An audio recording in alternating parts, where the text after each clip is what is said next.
ಉತ್ತರ ಕರ್ನಾಟಕದ ಹೆಮ್ಮೆಯ ಪಬ್ಲಿಕ್ ನೆಟ್ವರ್ಕ್ ಸುದ್ದಿ ನಿಮ್ಮ ಮನೆಯ ಬಾಗಿಲವರೆಗೆ. ಪ್ರಶಾಂತ್ ನಾಗ್ನೂರ್ ಇವರ ಸಾರಥ್ಯದಲ್ಲಿ ಪಬ್ಲಿಕ್ ನೆಟ್ವರ್ಕ್ ಟಿವಿ ಕರ್ನಾಟಕ. ಸುದ್ದಿ ಹಾಗೂ ಜಾಹೀರಾತುಗಳಿಗಾಗಿ ಸಂಪರ್ಕಿಸಿ 9611451545 ಮತ್ತು 8618501047. ಪ್ರಧಾನ ಸಂಪಾದಕರು ಪ್ರಶಾಂತ್ ಎಸ್ ನಾಗ್ನೂರಿ.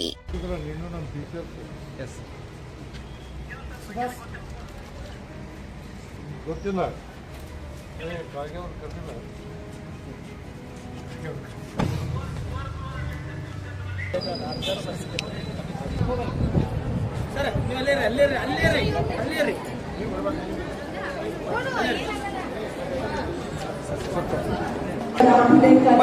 ತಮ್ಮ ಬದುಕನ್ನ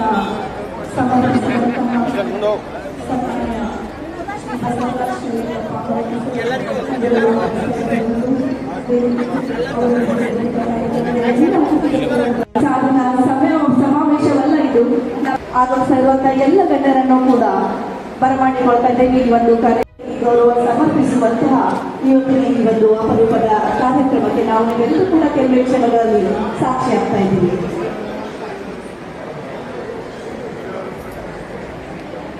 ಇವತ್ತಿನ ಕಾರ್ಯಕ್ರಮದ ವಿಶೇಷ ಆಕರ್ಷಣೆ ಜೊತೆಗೆ ಗೌರವ ಸ್ವೀಕರಿಸಲಿರುವಂತಹ ಶ್ರೀ ಸದಾಶಿವೇಶ್ವರಿಗೆ ಗೌರವ ಸಮರ್ಪಿಸುವಂತಹ ಸಮಯ.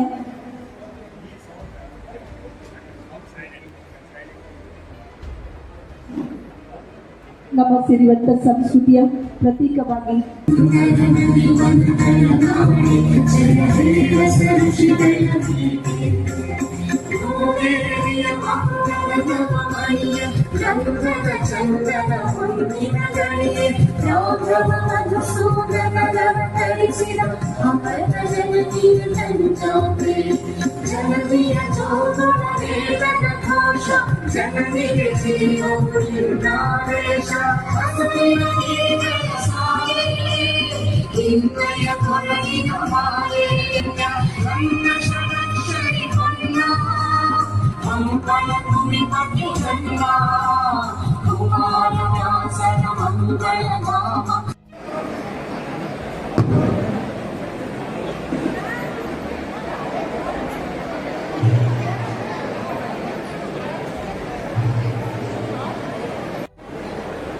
ಶ್ರೀ CS ವೃತ್ತಿ ಶಿಕ್ಷಣ ಸಂಸ್ಥೆಯ ಅಧ್ಯಕ್ಷರಾಗಿರುವಂತಹ ಶೆಟ್ಟಿ ಸರ್ ದಯಮಾಡಿ ವೇದಿಕೆಯನ್ನು ಅಲಂಕರಿಸಬೇಕು ಅಂತ ಕೋರಿಕೊಳ್ತಾ ಇದ್ದೇನೆ.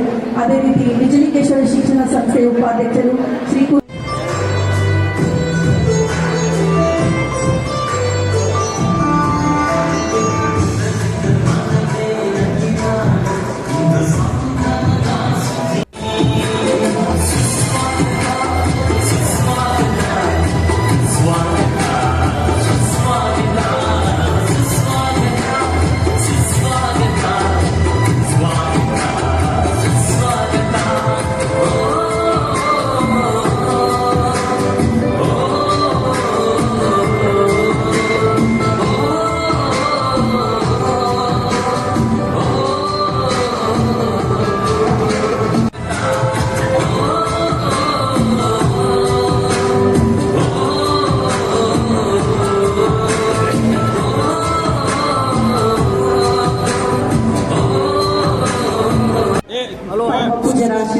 ಪರಿವಾರದ ಮೇಲೆ ಸದಾಕಾಲ ಇರಲಿ ಅನ್ನೋ ಒಂದು ಆಶಯಗಳೊಂದಿಗೆ ಅವರಿಗೆ ಧನ್ಯವಾದಗಳನ್ನ ಸಮರ್ಪಿಸಿ ಪರಮ ಪೂಜ್ಯರಿಗೆ ಮಹಂತೇಶ್ ದಂಪತಿಗಳು ಪರಮ ಪೂಜ್ಯರಿಂದ ಆಶೀರ್ವಾದವನ್ನ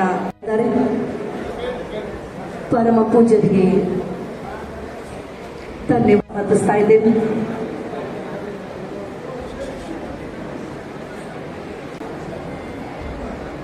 ಇದೀಗ ಇವತ್ತಿನ ಕಾರ್ಯಕ್ರಮದಲ್ಲಿ ವಿಶೇಷ ಗೌರವವನ್ನು ಸ್ವೀಕರಿಸಲಿರುವಂತಹ ಎಲ್ಲರಿಗೂ ಕೂಡ ಆತ್ಮೀಯರು ಅಂತ ಅನ್ನಿಸಿಕೊಳ್ಳುವಂತವರು. ಧನ್ಯವಾದಗಳು ಸರ್. ಬರಮಾಡಿಕೊಳ್ಳುವಂತೆ ಅವರಲ್ಲಿ ವಿನಂತಿಸಿಕೊಳ್ತಾ ಇದ್ದೇನೆ. ವಿಶ್ವರಾಜ್ ಶಿಗಸ್ನ ರಮೇಶ್ ಕತಿ ಇವರನ್ನ ಬರಮಾಡಿಕೊಳ್ಳುವಂತೆ ವಿನಂತಿಸಿಕೊಳ್ತಾ ಇದ್ದೇನೆ.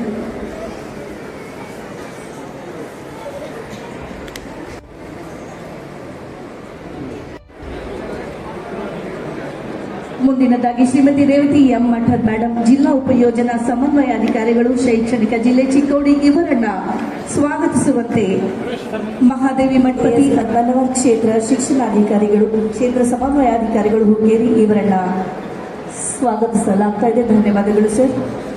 ಕುಪ್ಪಾನಟ್ಟಿ ಮತ್ತು ಹತ್ತಿ ಸರ್ ದಯಮಾಡಿ ವೇದಿಕೆಗೆ ಬರಬೇಕು.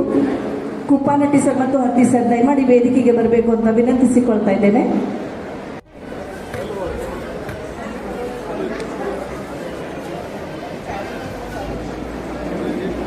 ಆತ್ಮೀಯರೇ, ನಮ್ಮ ಕರೆಗೆ ಹೊರಟು ಆಗಮಿಸಿದಂತಹ ಎಲ್ಲ ಅತಿಥಿ ಗಣ್ಯರಿಗೂ ಕೂಡ ಮತ್ತೊಮ್ಮೆ ಸ್ವಾಗತ ಕೋರ್ತಾ,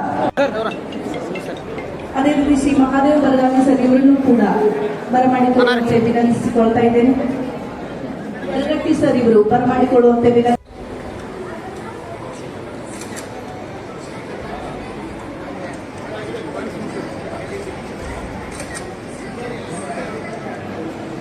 ನಮ್ಮ ಪೂಜ್ಯರು ಜೊತೆಗೆ ಇವತ್ತಿನ ಕಾರ್ಯಕ್ರಮದಲ್ಲಿ ವಿಶೇಷ ಗೌರವ ಸಮರ್ಪಣೆಗೆ ಪಾತ್ರರಾಗ್ತಾ ಇರುವಂತಹ ಸನ್ಮಾನ್ಯ ಶ್ರೀ ಬಸವರಾಜ ಹೊರಟ್ಟಿ ಸರ್, ಮಾನ್ಯ ಸಭಾಪತಿಗಳು, ವಿಧಾನ ಪರಿಷತ್ ಇವರ ಎಲ್ಲ ಅತಿಥಿ ಗಣ್ಯರ ಉಪಸ್ಥಿತಿಯಲ್ಲಿ ಜ್ಯೋತಿ ಬೆಳಗುವ ಮೂಲಕ ಇವತ್ತಿನ ಕಾರ್ಯಕ್ರಮವನ್ನು ಉದ್ಘಾಟಿಸಲಾಗ್ತಾ ಇದೆ. ಕಾರ್ಯಕ್ರಮಕ್ಕೆ ಚಾಲನೆ ನೀಡ್ತಾ ಇರುವಂತಹ ಎಲ್ಲ ಪರಮ ಪೂಜ್ಯರಿಗೆ ಮತ್ತು ಎಲ್ಲ ಅತಿಥಿ ಗಣ್ಯರಿಗೂ ಕೂಡ ಧನ್ಯವಾದಗಳನ್ನ ಸಮರ್ಪಿಸ್ತಾ ಇದ್ದೇನೆ.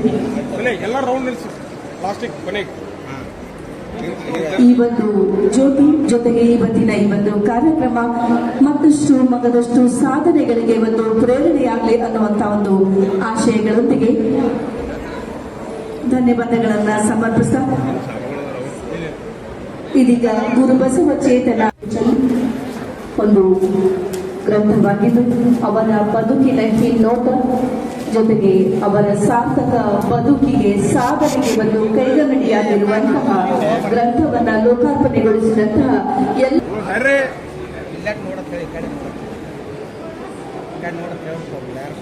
ಧನ್ಯವಾದಗಳು. ಇದೀಗ ಗುರುಬಸವ ಚೇತನ ಗ್ರಂಥ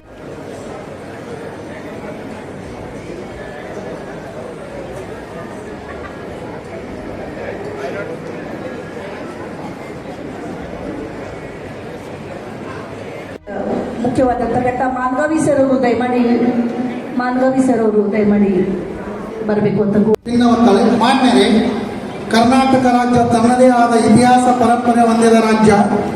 ಹಸಿರಿನಿಂದ ಕಂಗೊಳಿಸುವಂತೆಯೇ ನಮ್ಮಲ್ಲಿ ಇತಿಹಾಸ ಸೃಷ್ಟಿಸುವವರೇನು ಕಡಿಮೆ ಇಲ್ಲ. ಇಲ್ಲಿಯ ಮಣ್ಣು ಬಂಗಾರ, ಗಿಡಮರ ಕಂಟಿಗಳೆಲ್ಲ ವನಸ್ಪತಿ ಭಂಡಾರ. ಇಲ್ಲಿಯ ಜನರು ಹಾಗೂ ಅವರ ಮನಸ್ಸೆಲ್ಲ ಶೃಂಗಾರ. ಅಂಥವರ ಸಾಲಿನಲ್ಲಿ ನಿಂತವರು ನೀವು. ಶಿಕ್ಷಕರ ಕಣ್ಮಣಿಗಳಾದ ತಾವು ಶಿಕ್ಷಕರಿಗೆ ಆಗುವ ಅನ್ಯಾಯ, ಶೈಕ್ಷಣಿಕ ಸಮಸ್ಯೆಗಳು ಮುಂತಾದ ಸಮಸ್ಯೆಗಳ ಪರಿಹಾರಕ್ಕಾಗಿ 1976 ನವೆಂಬರ್ 11ರಂದು ತಾವು ಹಾಗೂ ದಿವಂಗತ SS ಪೂಜಾರ್ ಹಾಗೂ ಹಿರಿಯ ಶಿಕ್ಷಕರೊಂದಿಗೆ ಕೂಡಿ ಬೆಳಗಾವಿಯ ಮರಾಠ ಮಂಡಳ ಪ್ರೌಢಶಾಲೆಯಲ್ಲಿ ಕರ್ನಾಟಕ ರಾಜ್ಯ ಮಾಧ್ಯಮಿಕ ಶಾಲಾ ನೌಕರರ ಸಂಘವನ್ನು ಸ್ಥಾಪಿಸಿ ಅದರ ಸಂಸ್ಥಾಪಕರಾಗಿದ್ದೀರಿ. ಸಂಘದ ಶಕ್ತಿಯಿಂದ ಅನೇಕ ಪರಿಹಾರಗಳನ್ನು ಕಂಡುಕೊಳ್ಳಲು ಸಾಧ್ಯವಾಯಿತು. 1980, 1986, 1992, 1998 ಎರಡನೇ ಪ್ರಾಶಸ್ತ್ಯದ ಮತಗಳಿಂದ ಆಯ್ಕೆಯಾಗಿ ವಿಶ್ವ ದಾಖಲೆ ಬರೆದಿದ್ದೀರಿ. ನೀವು ಶಿಕ್ಷಕರ ನ್ಯಾಯದೇವರು. ಪಂಚಾಯತ್ ರಾಜ್ಯ ಹಾಗೂ ಶಿಕ್ಷಣ ಸಚಿವರಾಗಿ ನೀವು ಮಾಡಿದ ಕೆಲಸಗಳು ಸುವರ್ಣಾಕ್ಷರಗಳಿಂದ ಬರೆಯಲ್ಪಟ್ಟಿವೆ. ಈಗ ತಾವು ವಿಧಾನ ಪರಿಷತ್ ಸಭಾಪತಿಗಳಾಗಿ ಶಿಸ್ತಿನಿಂದ ಕಾರ್ಯನಿರ್ವಹಿಸುತ್ತಿದ್ದು ತಮ್ಮ ವಾಕ್ ಚಾತುರ್ಯದಿಂದ ವಿಧಾನ ಪರಿಷತ್ತಿನ ಘನತೆಯನ್ನು ಹೆಚ್ಚಿಸಿದ್ದೀರಿ. ಈ ಹೊತ್ತಿನ ಕೆಲಸ ಇವತ್ತು ಮಾಡಿಸಿಕೊಂಡು ಹೋಗಿರಿ ಎನ್ನುವ ಛಲದವರು ನೀವು. ವಿಧಾನ ಪರಿಷತ್ನಲ್ಲಿ ನಿರಂತರವಾಗಿ 45 ವರ್ಷ ಸಲ್ಲಿಸಿದ ಸೇವೆ ವಿಶ್ವ ದಾಖಲೆ ಮಾಡಿ ಇತಿಹಾಸ ಪುಟಗಳಲ್ಲಿ ಅಜರಾಮರವಾಗಿದೆ. ಜೀವನದಲ್ಲಿ ಶಿಸ್ತು, ಕರ್ತವ್ಯ, ನಿಯತತನ, ಸತ್ಯ, ಪ್ರಾಮಾಣಿಕತೆಗಳನ್ನು ರಕ್ತಗತ ಮಾಡಿಕೊಂಡಿದ್ದೀರಿ. ಇನ್ನೂ ಹೆಚ್ಚಿನ ಸೇವೆಯನ್ನು ಮಾಡಲು ಆ ದೇವರು ತಮಗೆ ಆಯುಷ್ಯ ಆರೋಗ್ಯ ಕೊಟ್ಟು ಕಾಪಾಡಲಿ ಎಂದು ಈ ಬೃಹತ್ ಶೈಕ್ಷಣಿಕ ಸಮಾವೇಶದಲ್ಲಿ ಪ್ರಾರ್ಥಿಸುತ್ತಾ ತಮಗೆ ಗೌರವಪೂರ್ವಕವಾಗಿ ಇಲ್ಲಿಯವರೆಗೆ ಈ ಒಂದು ಭಿನ್ನ ಒತ್ತಡೆಯನ್ನು ಓದಲು ಅನುಕೂಲ ಮಾಡಿಕೊಟ್ಟಂತ ತಮ್ಮೆಲ್ಲರಿಗೂ ಧನ್ಯವಾದಗಳು.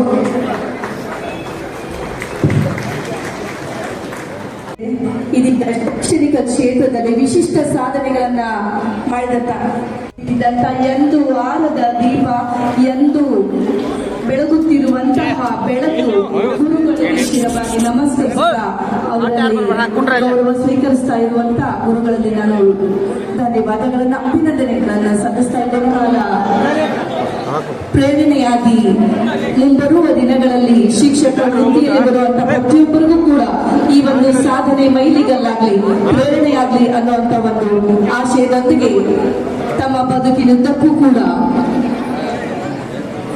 ಮಕ್ಕಳಿಗೆ, ಅದರಲ್ಲಿ ವಿಶೇಷವಾಗಿ ಬಡ ಮಕ್ಕಳಿಗೆ ತಾವೇ ಮುಂದಾಗಿ ತಂದೆ ತಾಯಿಯ ಸ್ಥಾನದಲ್ಲಿ ನಿಂತು ಶಿಕ್ಷಣ ನೀಡುವುದರ ಜೊತೆಗೆ ತಾವು ಕಲಿಸಿದಂತಹ ಮಕ್ಕಳು ನಾಡಿನ ವಿವಿಧೆಡೆಗಳಲ್ಲಿ ಪ್ರತಿಷ್ಠಿತ ಸ್ಥಾನಗಳನ್ನ ಅಲಂಕರಿಸುವ ನಿಟ್ಟಿನಲ್ಲಿ ಅವರ ಭವಿಷ್ಯವನ್ನ ಕಟ್ಟಿಕೊಟ್ಟಂತಹ ಸಂಭಾಳ ಗುರುಗಳಿಗೆ ದಯಮಾಡಿ ವೇದಿಕೆಯನ್ನ ಎಲ್ಲರೂ ತೆರವುಗೊಳಿಸಬೇಕು.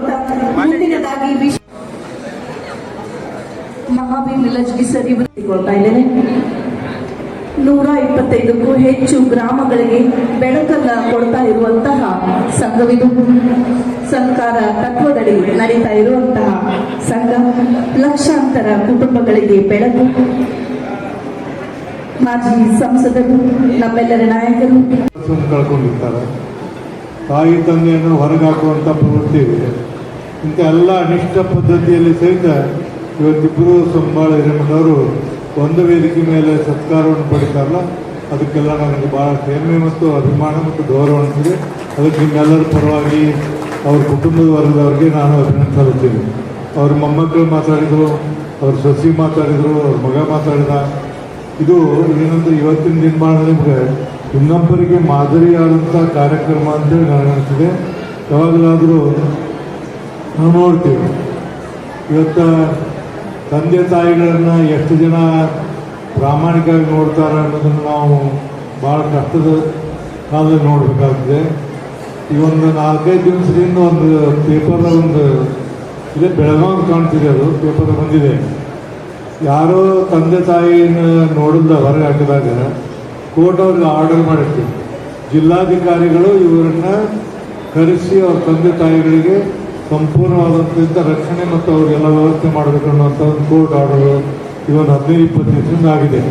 ಅಂದ್ರೆ ಕೋರ್ಟಿಗೆ ಹೋಗುವಂಥ ಪರಿಸ್ಥಿತಿ ಜನ್ಮ ಕೊಟ್ಟಂಥವ್ರಿಗೆ ಬಂದ್ರೆ ಇನ್ನು ಏನಾಗ್ತಿದೆ ಕಾಲ ಅನ್ನೋದನ್ನು ವಿಚಾರ ಮಾಡಬೇಕಾಗಿದೆ.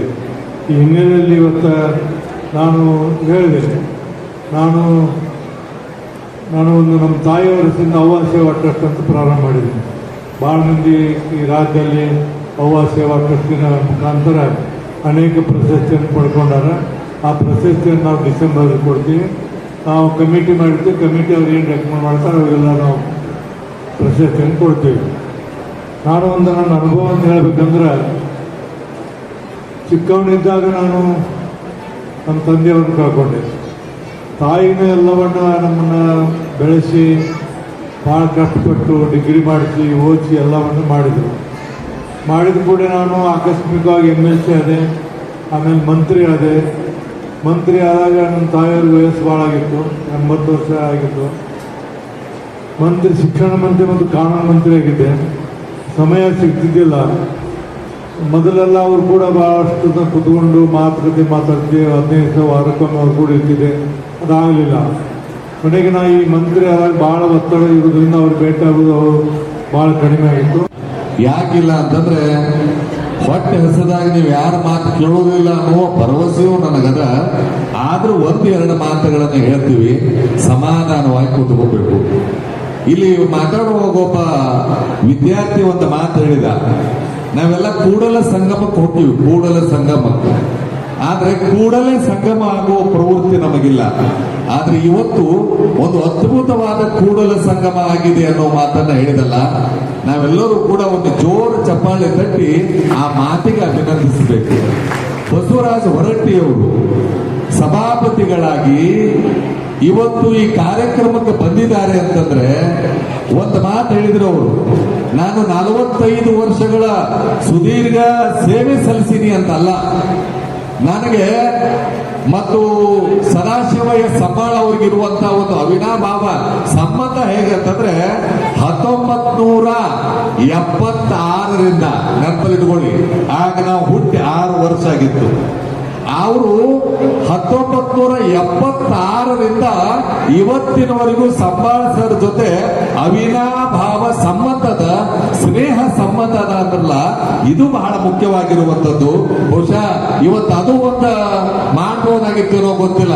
ಈ ಸ್ನೇಹ ಸಂಬಂಧಕ್ಕೆ ಸುವರ್ಣ ಮಹೋತ್ಸವವು ಕೂಡ ಆಗಿದೆ ಅನ್ನೋದನ್ನ ಈ ಸಂದರ್ಭದಲ್ಲಿ ಹೇಳ್ತಾ ಬಸವರಾಜ ಹೊರಟ್ಟಿಯವರು ಬಹುಶಃ ಅವರ ತಾಯಿ ಬಗ್ಗೆ ಒಂದು ಮಾತನ್ನ ಬರೆದಿದ್ದಾರೆ.